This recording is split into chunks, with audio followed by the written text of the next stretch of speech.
கொஞ்சம் நிறையா தான் பேச போகிறேன். ஒரு ஃபேன் கிட்டேருந்து வர வேர்ட்ஸ்ன்னு கூட நீங்கள் அதை வச்சுக்கலாம். நாம் எதை தேடிட்டு இருக்கோமோ அதுவும் நம்மளை தேடிட்டு இருக்கோம் அப்படின்னு ஒன்று சொல்லுவாங்க. அதை நான் ரொம்பவே நம்புவேன். அப்படி சினிமாவை தேடி தன் பயணத்தை அமைச்சுக்கிட்ட, சினிமாவும் தேடிக்கிட்டு இருந்த ஒரு கலைஞன் இவர்.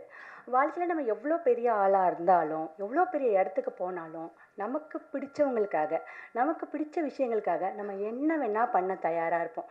இந்த ஹெட் ஓவர் ஹீல்ஸ் லவ்னு சொல்லுவாங்கள்ல, அப்படி வந்து கண்ணு மண்ணு தெரியாத காதல் எது மேலேயாவது நமக்கு இருந்துச்சுன்னா, நம்ம வந்து அதுக்காக எல்லாத்தையும் மாற்றிக்குவோம், எல்லாமாவும் மாறி நிற்போம். அந்த அன்கண்டிஷ்னல் லவ் வந்து என்றைக்குமே வீணாக போயிடவே போயிடாது. காதல் கோட்டையில் வந்து கரண் சார் ஒரு டைலாக் சொல்லுவார் அஜித் சார்கிட்ட. நான் வந்து ஸ்டெஃபி கிராஃப்ட், டெமி மூர், இவங்களெல்லாம் லவ் பண்ணுறேன், மாதுரி தீக்ஷித் இவங்களெல்லாம் லவ் பண்ணுறேன். ஆனால் என்னைக்காவது ஒரு நாள் இவங்களில் யாராவது ஒருத்தர் என்னை திரும்பி பார்த்துட்டாங்கன்னா என் வாழ்க்கையே தலைகீழாக மாறிடும் அப்படின்னு சொல்லுவார். அந்த மாதிரி தான் சினிமா.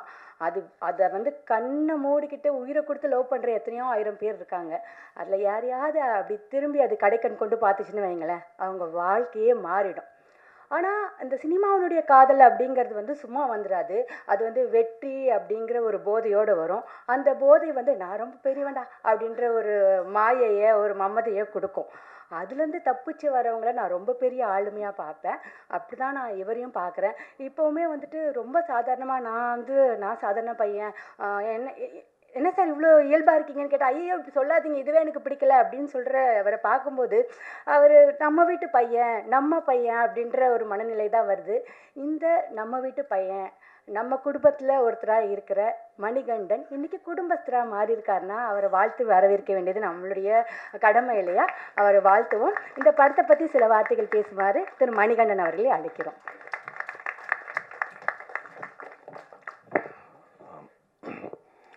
முதல்ல மேடையில் இருக்கிற எல்லா பெரியவங்களுக்கும், நண்பர்களுக்கும், இங்கே வருகை தந்திருக்கின்ற பத்திரிகை, இணையதள, தொலைக்காட்சி சேர்ந்த பெரியவங்களுக்கும் நண்பர்களுக்கும் முதல்ல என்னுடைய வணக்கங்கள். சுமார் ஒரு 2.5 வருஷம் இருக்குமா, 2.5 வருஷத்துக்கு முன்னாடி ராஜேஷ் வந்து நம்ம அந்த ஃபோரம் மாலில் ஒரு கையில் ஸ்கிரிப்ட், இன்னொரு கையில் ஒரு கல்யாண பத்திரிக்கையோட மீட் பண்ணேன். ஸ்கிரிப்ட் படிச்சுட்டு பிடிச்சிருந்தா கல்யாணத்துக்கு வாங்க அப்படின்னு சொல்லி சொன்னார். அப்புறம் நான் அவர் கல்யாணத்துக்கு முன்னாடி என்னால் படிக்க முடியல, அதனால் படிச்சுட்டு நான் சொன்னேன், இந்த மாதிரி எனக்கு கதை பிடிச்சிருக்கு. பட் ஆனால் நான் இடையில 2 படம் பண்ண போகிறேன். லவ்வர், குட் நைட்டு, லவ்வர்னு 2 படம் இருக்குது. நான் அதை முடிச்சுட்டு தான் வர முடியும். ஏன்னா ஆல்ரெடி நான் ஒத்துக்கிட்டேன், கையெழுத்து போட்டேன். உங்களுக்கு வெயிட் பண்ண விருப்பம் இருக்கா சொல்லுங்கள், அப்படி இல்லைனா நீங்கள் வேறு யாருக்காவது பிச் பண்ணிவிடுங்கன்னு சொன்னேன். பட் ஆனால் அவர் வந்து ரொம்ப பிடிவாதமாக, இல்லை நீங்கள் பண்ணுங்கள், நான் வெயிட் பண்ணுறேன் அப்படின்னு சொன்னார். ஸோ அந்த பிடிவாதத்தை வந்து முதல்ல டைரக்டராக அவருக்கு இருக்கலாம், பட் ஆனால் ப்ரொடியூசராக வந்து வினோத் சாருக்கும் இருந்தது தான் பெரிய ஆச்சரியம். முதல்ல அதுக்காக என்னை வந்து இதில் ஏற்றுக்கிட்டதுக்காக ரொம்ப ரொம்ப நன்றி, எனக்காக காத்திருந்ததுக்காகவும். செகண்ட் பாயிண்ட் வந்து, நான் இந்த ஸ்கிரிப்டை எழுதியிருந்த விதம் வந்து, பொதுவாக ஒரு காமெடி படம்னாக்கா லைக் வலிந்து எதையாவது சொல்லி நம்ம சிரிக்க வச்சிடலாம் அப்படிங்கிற போக்கில் இருந்து, ஒரு இண்டிவிஜுவலோட லைஃப்பை, ஒரு குடும்பஸ்தனோட லைஃப்பை இப்படி சொல்கிறதின் மூலமாக ஒரு ஹியூமர் பிறக்க முடியுமா? ஏன்னா அது வந்து ஒரு பெரிய பகுதி தான். நம்மளே இப்போ சார் அடிக்கடி முதல்ல என்கிட்ட அவங்க சொன்ன விஷயம் என்னென்னா, நான் வந்து முதல்ல எழுத ஆரம்பிச்சது ஒரு சாகச கதை, ஒரு அட்வென்ச்சரஸ் ஃபில்மை எழுதணும் அப்படின்னு நினச்சோம்.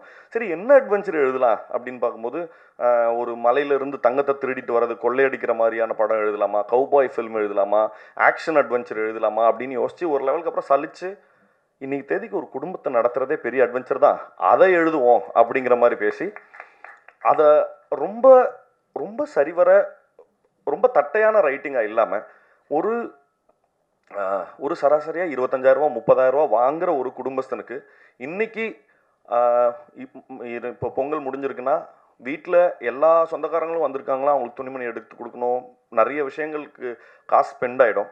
அடுத்த இந்த 15 நாள் என்ன பண்ணுறதுன்ற ஒருத்தன் திண்ணையில் உட்காந்துருக்கிற ஒரு மனநிலைமையை ரொம்ப தத்ரூபமாக எடுத்து காமிக்கணுங்கிறதுக்காக எழுதப்பட்டது. பட் அந்த உணர்வு வந்து எனக்கு பயங்கரமாக, ரொம்ப எப்படின்னா, படிக்கும்போது எப்படி இருந்ததோ, அன்றைக்கி செட்டில் போயிட்டு மற்ற நடிகர்கள் அதே மாதிரி அந்த செட்டில் இருந்த சமயத்தில், இந்த சிச்சுவேஷனை நீ ஃபேஸ் பண்ணுனா என்னால் ரொம்ப ஈஸியாக ரொம்ப ரொம்ப பதட்டத்தோட அவங்களோட மனநிலைமையை உணர முடிஞ்சுது. நிச்சயமாக பார்க்குற ஆடியன்ஸ் எல்லாருக்குமே அதே அவங்களுடைய நிலைமையை பார்த்து அவங்களே சிரிச்சுக்கிறதுக்கும் நிறைய சமயங்களில் கண் கலங்கிறதுக்கும் இந்த படம் வந்து நிச்சயமாக உங்களுக்கு அதுக்கான வாய்ப்பை ஏற்படுத்தி கொடுக்கும் அப்படிங்கிறது என்னோட நம்பிக்கை.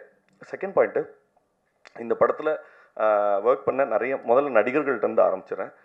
சோமுனா வந்து நான் வந்து சோமுனாவோட பெரிய ஃபேனு. நான் அவர்கிட்ட சொன்னேன், நான் இந்த பருத்தி வீரனில் கஞ்சா கருப்பு சொல்லுவார், இனி யாரும் என்னை அழிக்க முடியாது, என்னைய நானே அழிச்சுக்கிட்டா தான் உண்டு அப்படிம்பாரு. அந்த மாதிரி வர வெள்ளிக்கிழமை குடும்பஸ்தனும் வருது, அதுக்கு கிளாஸாக அவரே வந்து பாட்டில் ராதாவே இறக்குறாரு. அதனால் வாழ்த்துக்கள்னா டபுள் தமாக்கா வெள்ளிக்கிழமை இன்னைக்கு. இன்னொரு முக்கியமான விஷயம் சொல்லணும்னா, நான் பாட்டில் ராதான்ற படத்தையும் பார்த்துட்டேன். நான் ஒரு படம் பார்த்து எமோஷ்னலாக அழுதுங்கிறது ரொம்ப ரேரான ஒரு சம்பவம். அந்த படம் வந்து அவ்வளோ அற்புதமாக எடுத்திருந்தாங்க. அந்த படத்தினோட படக்குழுவினருக்கு தினகரண்ணா வந்து படத்தோட டைரக்டர்.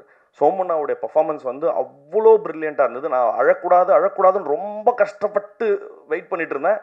எனக்கு நல்லா தெரியும், கேமராவை அப்படி திருப்பும்போது அங்கே சோமண்ணா சிரிக்க போகிறாரு, சிரிச்சுட்டா நான் அழுதுருவேன்னு தெரியும். திரும்பும்போது சோமண்ணா சிரிச்சுனது கப்புன்னு பயங்கரமாக அழுக வந்துருச்சு. வாழ்த்துக்கள்ண்ணா, ரொம்ப எக்ஸ்ட்ராடினரி பர்ஃபார்மன்ஸ். ஒவ்வொரு அக்ராஸ் ஜென்ரேஷன் அவர் வந்து ஒரு பெர்ஃபார்மராக எங்களுக்கு நிறைய டீச் பண்ணிட்டு இருக்காரு. அதுக்கு முதல்ல ரொம்ப நன்றி.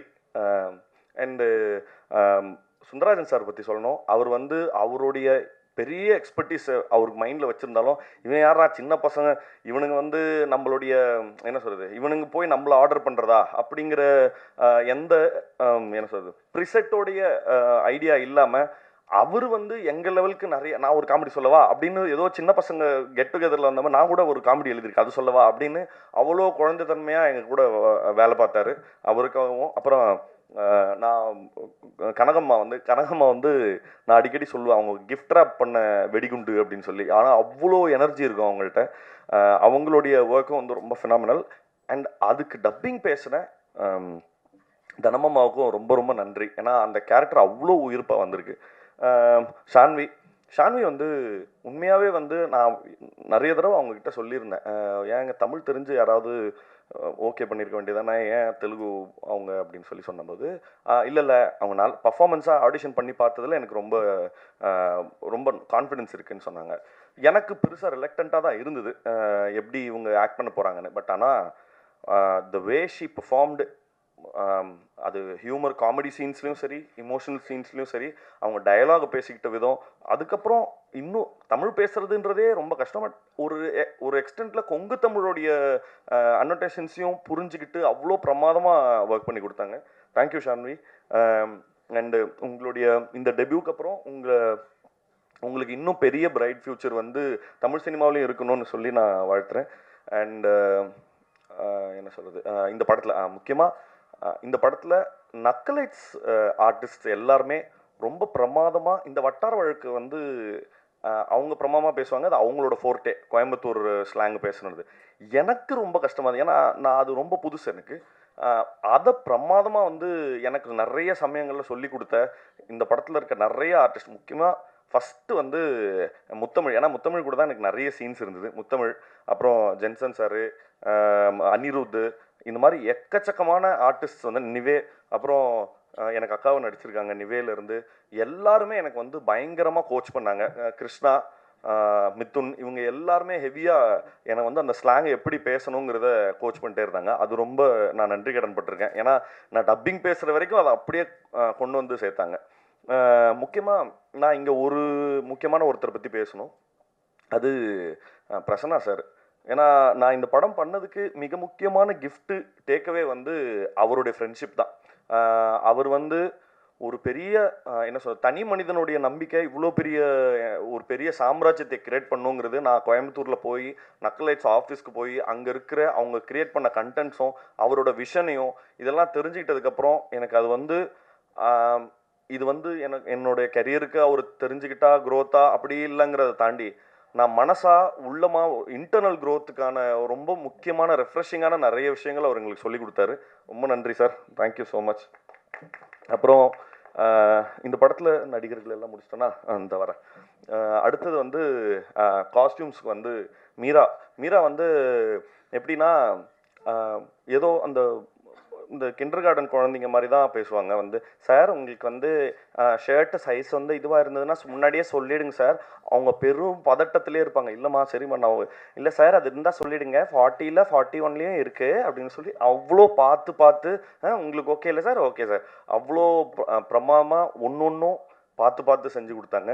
ரொம்ப நன்றிம்மா, தேங்க்யூ ஸோ மச். அப்புறம் கண்ணன், எனக்கு தெரிஞ்சு இந்த படத்தில் ஜாஸ்தி சஃபர் ஆனது கண்ணன் தான் நினைக்கிறேன். ஏன்னா ஏகப்பட்ட வருஷன் நாங்கள் வந்து எடிட்டில் வந்து நிறைய என்னது ஆமாம்மா போர் அடிக்கும் போதெல்லாம் எடிட்டிங் போய் பட் கண்ணன் வந்து அதுக்கு பயங்கர சப்போர்ட்டிவாக தான் இருந்தார். அவர் எந்த சமயத்துலையும் திடீர்னு அன்னைக்கு நைட்டு 2:30 மணிக்கு எழுப்பி எந்திரிச்சு வாங்குங்கன்னு சொல்லி அப்புறம் ஒரு சீக்வன்ஸை மாற்றணும் அப்படின்னு சொல்லும்போது அதுக்கெலாம் வந்து ரொம்ப ஸ்போர்ட்டாக தான் இருந்தார். நான் வேற ஒரு ஷூட்டுக்கு போகும்போதுமே அவர் எடிட் பண்ணி வெர்ஷனை காமிக்கிறதுக்காக அந்த ஊருக்கு ஷூட்டுக்கு 2 பேரும் வந்திருந்தாங்க. ஸோ கண்ணன், உங்கள் பேஷன்ஸ் வந்து ரொம்ப முக்கியம். அது வந்து கடைசி வரைக்கும் தக்க வச்சிருந்ததுக்காக நன்றிகள்.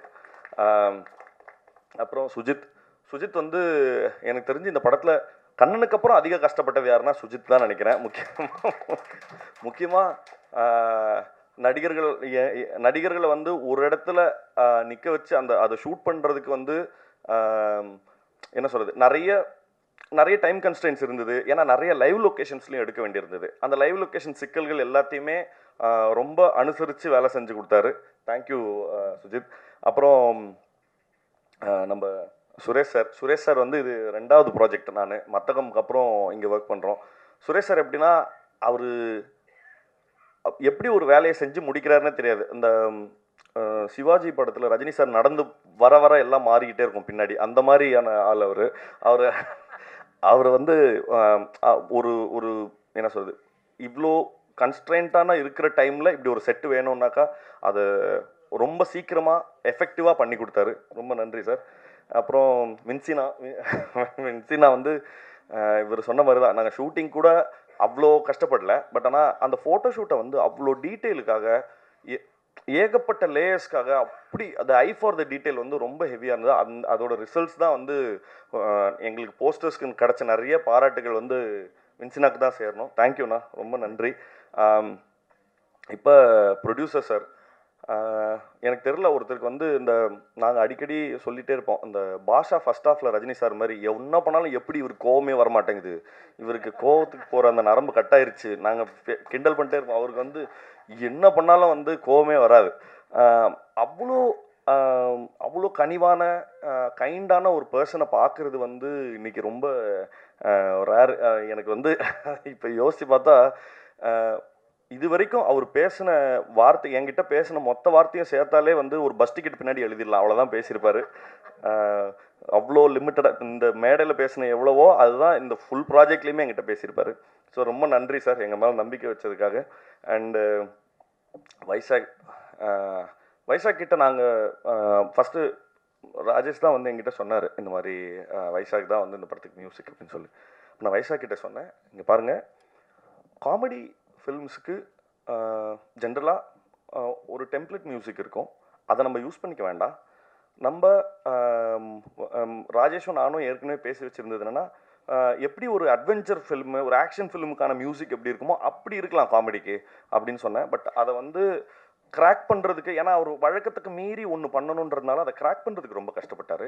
பட் ஆனால் கஷ்டப்பட்டாரை தவிர்த்து கிவ் அப் பண்ணல, தொடர்ந்து அதை ஒர்க் பண்ணி முடித்தார். தேங்க்யூ வைசாக், உங்களுக்கு பெரிய பெரிய பெரிய லைஃப் இருக்கணும் அப்படிங்கிறது என்னோட ஆசை. இந்த படத்தினுடைய அசிஸ்டன்ட் டைரக்டர்ஸ் மிதுன், நம்ம அஸ்வின், கிருஷ்ணா, அப்புறம் assistant cinematographers, assistant art directors, இவங்க எல்லாருக்குமே, ஏன்னா இந்த படம் வந்து ரொம்ப இவர் பிரசன்னா சார் தான் சொல்லுவார், நம்மளுக்கு செட்டு போட டைம் இல்லை, பெரிய பட்ஜெட் இல்லை, அதனால் கோயம்புத்தூரே நம்ம செட்டு தான் அப்படிங்கிற மாதிரி என்னை வந்து எல்லா தெருவாக நடக்க விட்டு அவ்வளோ வந்து லைவாக இருக்கணுங்கிறதுக்காக எடுத்தாங்க. பட் ஆனால் அந்த லைவாக இருக்கணுங்கிறதுக்காக பேக் எண்டில் இவங்க நிறைய ஒர்க் பண்ணியிருக்காங்க. ஸோ அதுக்கு எல்லாத்துக்கும் நன்றி, தேங்க்யூடா. அப்புறம் கவினுக்காக உன் பேரை மென்ஷன் பண்ண மறந்துட்டேன். அப்புறம் அப்புறம் வந்து இப்போ கடைசியாக நான் டைரக்டருக்கு சொல்லி முடிக்கணும். ஒரு லெவலில் இப்போ இவரை எப்படி அட்ரஸ் பண்ணுறதுன்னு தெரில. நான் என் லைஃப்பில் ஜாஸ்தி சண்டை போட்டவங்கன்னு சொல்லி எடுத்தாக்கா அந்த லிஸ்ட்டில் இவரும் இருப்பார். ஏன்னா கட்டி உருண்டோம் சண்டை, செம்ம சண்டை. ஆனால் என்னத்துக்குன்னா படத்தோட வெல்ஃபேருக்காக தான். அதனால தான் எனக்கு வந்து அது அவரும் என் மேலே கோச்சிக்கல, இல்லை நானும் அவன் மேலே கோச்சிக்கல. இந்த படத்தினுடைய வெல்ஃபேருக்காக அவ்வளோ பெரிய அவ்வளோ சந்தோஷமாக ஈச் அண்ட் எவ்ரி டே வந்து ஒரு சின்ன அப்டேட்னா கூட ஃபோன் பண்ணுறாரு, தலைவா இப்படி நடந்துச்சு, ஓகே. அப்புறம் என் சைடில் எதனா ஒரு ஐடியா இருந்தால் தலைவா இப்படி இருக்குன்னு. ஸோ அந்த ரிலேஷன்ஷிப் வந்து இன்ன வரைக்கும் அவ்வளோ சந்தோஷமாக மெயின்டைன் ஆனதுக்கு ராஜேஷினோட ஸ்பிரிட் ரொம்ப முக்கியம். ஏன்னா வேறு யாராவது இருந்தால் நான் சண்டை போட்டதை வந்து ரொம்ப இவர் பாருங்க அப்படி. ஆனால் அவர் என்ன புரிஞ்சுக்கிட்டாருன்னா, இல்லை அவன் படத்தோட வெல்ஃபேருக்காக தானே சொல்கிறான் அப்படிங்கிறத ரொம்ப சரியான சென்ஸில் புரிஞ்சுக்கிட்டதுக்காக ரொம்ப ரொம்ப நன்றி. இது தொடர்ந்து நாங்கள் அடுத்தடுத்து வேலை செய்கிறதுக்கான பாலமாக வந்து இந்த குடும்பஸ்தனும் அமைஞ்சதுங்கிறதுல பெரிய சந்தோஷம். அப்புறம் டைரக்டர் ராம் சாரும் சரி, தேசிங் சாரும் சரி, நாங்கள் ஷூட்டிங் பண்ணிட்டு இருக்கும்போதே வந்து ரஷஸ்லாம் பார்த்துட்டு வந்து எங்கிட்ட வந்து நிறைய சொல்லியிருக்காங்க, இந்த படம் நீங்கள் பண்ணியிருந்த இந்த சீன் நல்லாயிருக்கு, அந்த சீன் நல்லாயிருக்கு அப்படின்னு சொல்லி. தொடர்ந்து வந்து ஒரு வேலிடேஷனுக்காக வேலை செய்யும்போது ஒரு வேலிடேஷன் இருக்கணும்ல. யாராவது வந்து தம்பி நல்லா பண்ணுறப்பா அப்படின்னு சொன்னால் ஒரு நிறைவோ ஒரு நிம்மதியோ கிடைக்கும்ல. அதை வந்து தொடர்ந்து கொடுத்ததுக்காக ரொம்ப ரொம்ப நன்றி சார். அண்டு எப்போவுமே என்னுடைய இன்னைக்கு வந்து கனி மேடம் சொன்ன மாதிரி தான், ஒரு சினிமா மேலே ஆசைப்பட்ட ஒரு பையன் இப்படி சினிமாவில் அதாவது ஒரு சின்ன பேரை எடுக்கிறதுக்கே வந்து ஒரு பெரிய ஆதரவு தேவை.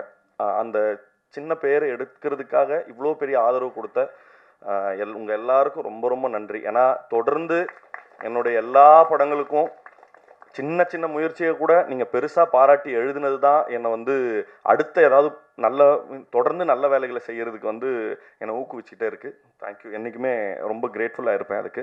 அண்டு கனி மேம் உங்களுக்கும் ரொம்ப நன்றி, இவ்வளோ அழகாக ஹோஸ்ட் பண்ணி கொடுத்ததுக்கு. வந்திருந்த எல்லாருக்கும் ரொம்ப ரொம்ப நன்றி. ஜனவரி 24 அன்று இந்த படம் திரையரங்குகளில் ரிலீஸ் ஆகுது. நிச்சயமாக படம் பார்த்துட்டு எப்படி இருக்குன்னு சொல்லுங்கள். வணக்கம்.